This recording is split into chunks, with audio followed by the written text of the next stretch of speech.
Earlier in the show, we talked about how big healthcare costs can be in retirement. Now we're going to get into some solutions, Megan. So what can people do now to help protect their savings from these healthcare expenses? Because that's the big question. How do I make sure and maintain my income in retirement? I don't know about you, but I want to make sure that my income lasts as long as I live. 100%. And that I can do the things I want to do and have fun and enjoy. And keep my lifestyle. Amen. And not budget. Right. We don't use that word. Use that B word. So one of the things that you can look at is if you're eligible, maybe putting money back into a health savings account. And I think it's not the right move for everyone, but if you do it right, you can get some additional tax advantage. You get a deduction when it goes in, or it's tax deferred. It grows tax free. If you take it out for healthcare costs, it's tax free. So there's some different options built in, but you have to be eligible. And of course, once you turn over 65, that's not an option for you anymore. You might want to look at making sure that you have the right Medigap coverage. So if you get to age 65, do you have a supplement? Of course, Part A and Part B are also included. Part A is usually free, but not always. Part B you have to pay for, and it comes out of your social. A GAP plan is usually the supplement that you'll get, and that, again, costs money. And then Part D is your prescription drug plan, which again costs money. So it's one of those things that it starts to feel like alphabet soup. Yeah. Right. The Part D, the Part this, the Part that, plan this, plan, how does it all work together? And then I have, families come in and say, well, I'm on Plan F. How do I get on another plan? But Plan F is, closed to new people going in, so they have to do it. So there's just a lot of moving parts. And I think it can get really, confusing.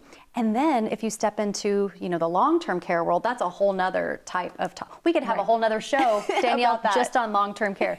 But making sure that you've at least talked to your advisor or your financial planning team about it, I think is important. Right. Well, what I love that you mentioned earlier in the show is that you guys have a Medicare expert in your office, which is really important, because I think when you're talking about people who may not have saved enough for retirement, or they feel like they haven't saved a lot for healthcare expenses, what do you say to that person who may feel like kind of just, I don't know if I've saved enough. Do I have enough for these type of expenses? How do you help that person out? Yeah, I think the thing about having somebody in our office that does Medicare is that they know the questions to ask. They know how to kind of maneuver and navigate that world better than I do, and better than most people do. And so it's easy for them to have the conversations and to ask the questions, so that we make sure that it doesn't put a burden on your financial picture. And I think when you're talking about healthcare expenses, there's so many different things that go into it. You can build up a dedicated healthcare fund, if you will, that's like, this is my healthcare expenses, and this is the money that I've allocated to that option. I think financial advisors too, you need to know who you're working with and if that's part of the planning process. With us, we have a process in our office that we take families through that is the trust process. And the U in the trust process is understanding Medicare and long-term care.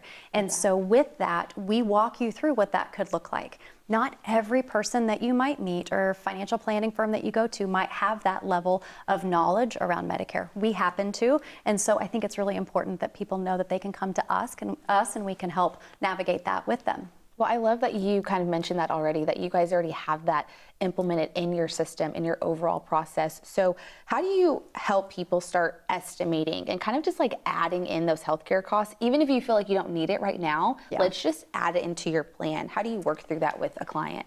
So one of the first things we're going to do is look at their financial picture. We're going to talk about if they've already got money kind of allocated. We're also going to, there are some online calculators you can use, and Fidelity has one, and I'm sure other websites have one.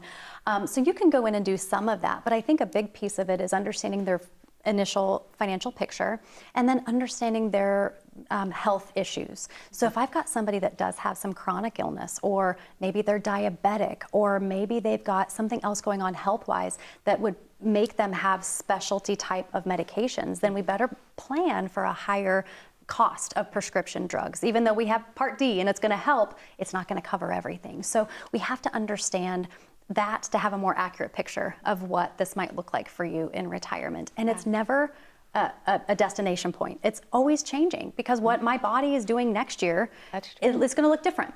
And where my body is a couple years from now, my health is going to be different than it is today. Hopefully for the better, but usually that's not what happens. And so we just have to plan for it accordingly. Yeah, what I love is that you guys go back to this trust process, right? And it makes me think that if you don't trust the financial advisor that you're with, maybe it's time to get a second opinion and work with someone that kind of makes sure that they take in all of those areas of retirement. So go over that trust process with us really quick. So it used to be a different name. We just have named it now the trust process. And so the T in trust process is tax efficient strategies. We just need to make sure that our investments are as tax efficient as we possibly can be.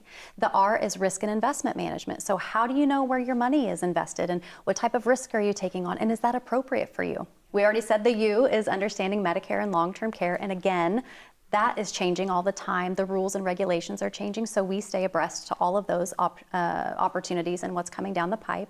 And then the S is strategic income planning. So how do we know where your income is going to come from? Because when you stop working, the paycheck stops. So we have to make sure something else fills in so you can pay your bills, live your life.